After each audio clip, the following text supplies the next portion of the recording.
Future continuous tense کے negative اور interrogative sentences کی ٹرانسلیشن پڑھی ہے.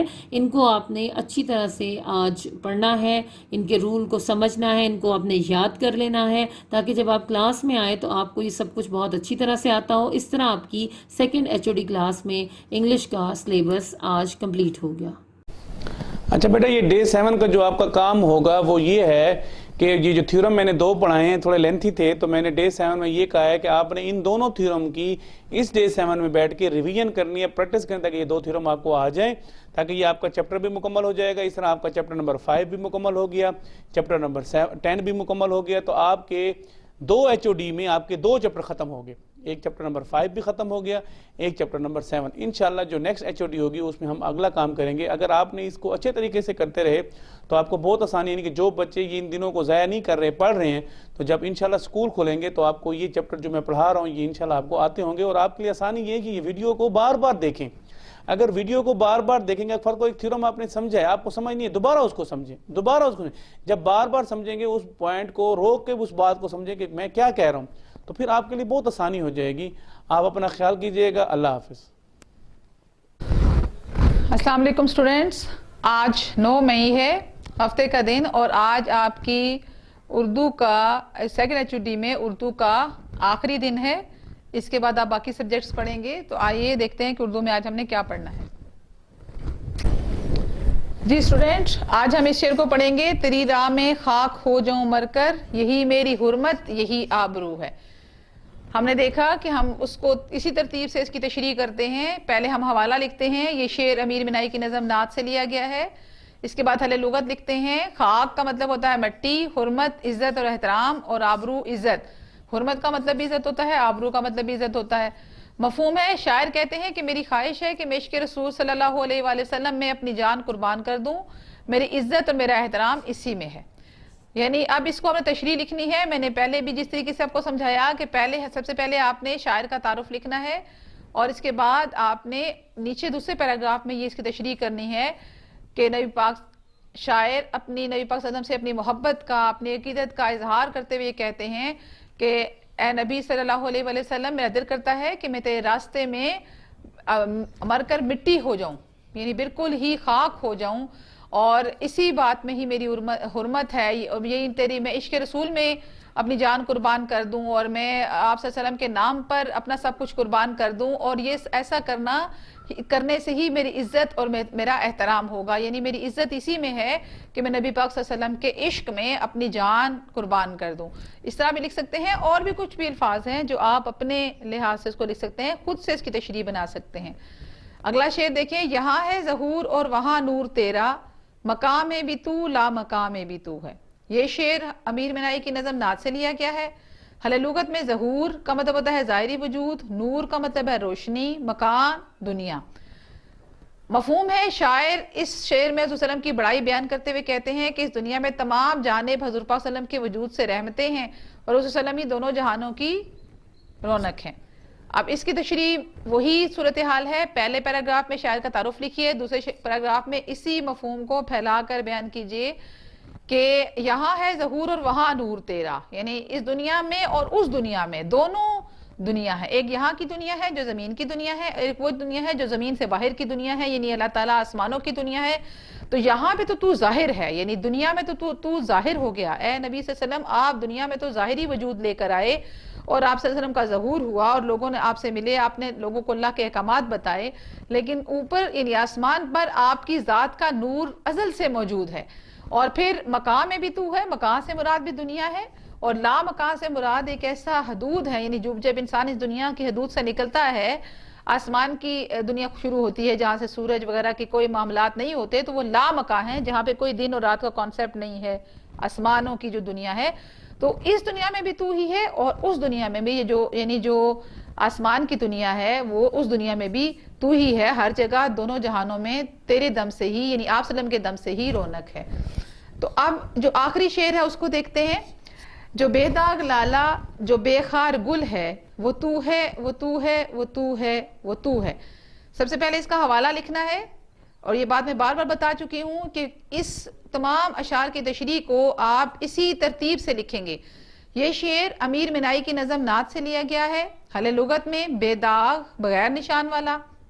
بے خار, یہ جیم لکھا ہوگا آپ کے نوٹس کے اوپر, جیم کو کاٹ دیں, میں نے کاٹ دیا ہے. بے خار ہے. بے خار کا مطلب ہوتا ہے بغیر کانٹوں والا. لالا سرخ رنگ کا ایک پھول ہوتا ہے جو پہاڑوں کے دامن میں کھلتا ہے اور بہت ہی خوبصورت ہوتا ہے. اب یہ مفہوم ہے اس کا کہ شاعر کہتے ہیں کہ حضور صلی اللہ علیہ وآلہ وسلم ایک ایسے پھول کی مانند ہیں جس میں کوئی داغ نہیں. آپ صلی اللہ علیہ وسلم کی ذات پوری انسانیت کے لیے باعث رحمت ہے.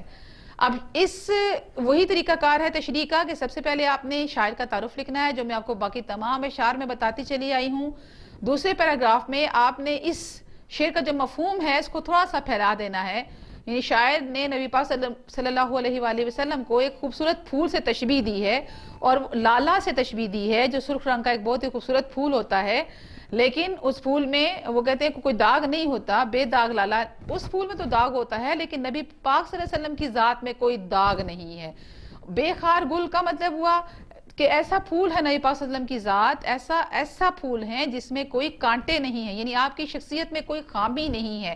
آپ کی شخصیت ہر طرح کی داغ سے اور ہر طرح کے کانٹوں سے پاک ہے. آپ ساری دنیا کے لیے رحمت بن کر تشریف لائے ہیں. یہ اتنا سا بھی لکھ سکتے ہیں اور یہ میرے الفاظ کی جگہ آپ اپنے الفاظ میں کوئی بہت اچھی سی 2-3 جملوں پر مشتمل, بہت لمبی بھی نہیں, اس کی تشریح آپ اس کو کر سکتے ہیں. 9th کے اسٹوڈنٹس ہیں آپ اور اب آپ کو اس کی تشریح کرنی چاہیے. تو یہ تو تھا آپ کا نظم کی تشریح. اور اب ہم مشق کو دہرائیں گے. مشق آپ اس سے پہلے یاد کر چکے ہیں, میں آپ کو اس کی ایک دفعہ پڑھ کے سنا دیتی ہوں. مشق کا پہلا سوال ہے صبا کہاں سے آتی ہے؟ جواب ہے صبا مدینے سے آتی ہے. پھولوں میں کس کی خوشبو ہے؟ آپ دھیان سے لکھیے گا, یہ خوشبو غلط لکھا ہوا ہے, میں نے اس کو کاٹ کے اوپر خوشبو ٹھیک کر دیا ہے, آپ بھی کر لیں. پھولوں میں کس کی خوشبو ہے؟ پھولوں میں مدینے کے فضا کی خوشبو. آگے خوشبو ٹھیک ہے, یہاں سے دیکھ لیجئے گا. اگلا سوال ہے شاعر کے دل میں کیا حسرت ہے؟ جواب شاعر کے دل میں حسرت ہے کہ میری جتنی بھی زندگی ہے وہ نبی پاک صلی اللہ علیہ وآلہ وسلم کے در پر بسر ہو, اور جب مجھے موت آئے تب بھی میں آپ صلی اللہ علیہ وسلم کی چوکھٹ پر ہی ہوں. یعنی میرا جینا اور مرنا نبی پاک صلی اللہ علیہ وآلہ وسلم ہی کے لیے ہو. اگلا سوال ہے شاعر اپنی حرمت و آبرو کس بات میں خیال کرتا ہے؟ جواب شاعر اپنی حرمت و آبرو اس بات میں خیال کرتا ہے کہ وہ حضرت محمد صلی اللہ علیہ وآلہ وسلم کی راہ میں فنا ہو جائے اور آپ صلی اللہ علیہ وسلم کے احکامات مانتے ہوئے اس دنیا سے رخصت ہو. اگلا سوال ہے طوطی اور بلبل کس کا ذکر کرتے ہیں؟ جواب طوطی اور بلبل آپ صلی اللہ علیہ وآلہ وسلم کا ہی ذکر کرتے ہیں. اس نعت میں اگلا سوال ہے اس نعت میں ردیف کیا ہے؟ جواب ہے اس نعت میں ردیف ہے. آپ کو پتہ ہے ردیف کسے کہتے ہیں؟ یعنی شعر کے آخر میں جو الفاظ بار بار استعمال ہو, نیچے بھی دیکھیں آپ لوگ الفاظ بار بار استعمال ہوتے ہیں, پیچھے بھی دیکھیں تو بار بار ایک ہی لفظ استعمال ہوتا ہے, اس کو ہم ردیف کہتے ہیں. اس نعت کے قافیے اپنی کاپی میں لکھیں.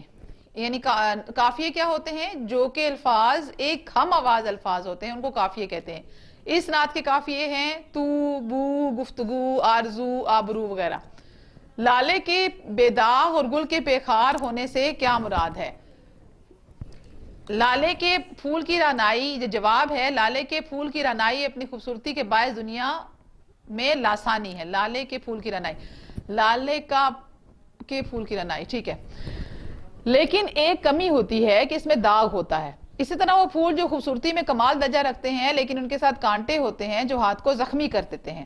شاعر نے آپ صلی اللہ علیہ وسلم کو لالے سے بڑھ کر خوبصورت کہا ہے کیونکہ آپ صلی اللہ علیہ وسلم کی ذات ایک مکمل ذات ہے اور اس میں کوئی عیب نہیں. اسی طرح پھولوں کے ساتھ کانٹے بھی ہوتے ہیں لیکن آپ صلی اللہ علیہ وسلم ایسے پھول کی مانند ہیں جن کے ساتھ کوئی کانٹا نہیں ہے. تو یہ ہم نے ریوائز کیا ہے, اس کو دوبارہ اپنی نوٹ بک پہ لکھ لیجئے, یاد کر لیجئے اور بہت اچھے طریقے سے آپ اس HOD کا کام, اگر روز کا کام آپ روز کریں گے تو مجھے امید ہے کہ آپ بہت اچھے طریقے سے اپنے کام کو مکمل کر سکتے ہیں. شکریہ.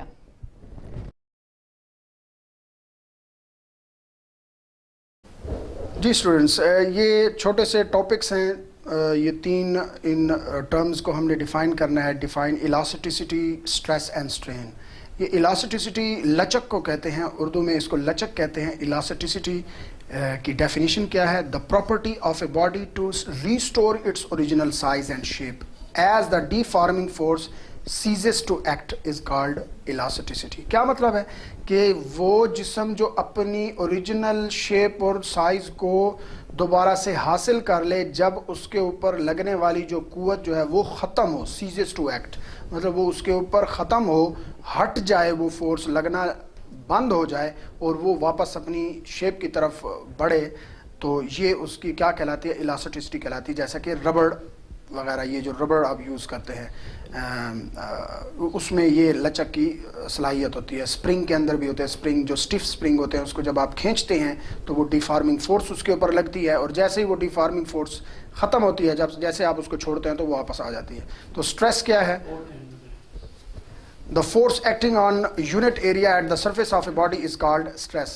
کسی بھی باڈی کے اوپر لگنے والا جو کسی بھی یونٹ ایریا پہ لگنے والا جو فورس ہوتی ہے وہ آپ کے پاس کیا کہلاتی ہے؟ اسٹریس کہلاتی ہے. اس کی نیوٹن پر میٹر اسکوائر جو ہے وہ اس کی یونٹ ہے. اسٹرین کیا ہے؟ Ratio between changing length to the actual length is called strain. Strain کیا ہے؟ جو آپ نے اس کے اوپر ڈیفارمنگ فورس لگاتے ہیں اور اس کی وجہ سے اس کی لینتھ میں چینج آتی ہے, اور وہ اس ایکچوئل لینتھ کے ساتھ جب آپ ڈیوائڈ کرتے ہیں تو آپ کے پاس یہ اسٹرین آتا ہے. It is unitless quantity. Tensile strain کیا ہے؟ If stress produces a change in the length of an object then the strain is called tensile strain. Hooke's law کیا ہے؟ What is Hooke's law? What is meant by elastic limit? Hooke's law کیا ہے؟ Within elastic limit, the strain is directly proportional to stress, or ratio of stress to the strain is equal to constant, which is called Hooke's law. مطلب کیا کہنا ہے کیا ہے کہ جب بھی کسی باڈی کے اوپر اسٹریس اپلائی ہوتا ہے, دباؤ لگتا ہے, تو اس کی وجہ سے وہ اپنی ایکچوئل لینتھ کو ریسٹور کر لے, تو یہ اس کے اوپر اس کو ایک سائنٹسٹ نے بتایا تھا, ہک اس کا نام تھا, تو اس کا یہ لا ہے. تو اس کی جو آپ میتھمیٹیکل ویلیو دیکھیں گے تو stress is direct proportional to strain, stress is equal to constant multiply by strain. تو یہ جو کانسٹنٹ ہے یہ میں آپ کو آگے جا کے ایکسپلین کروں گا.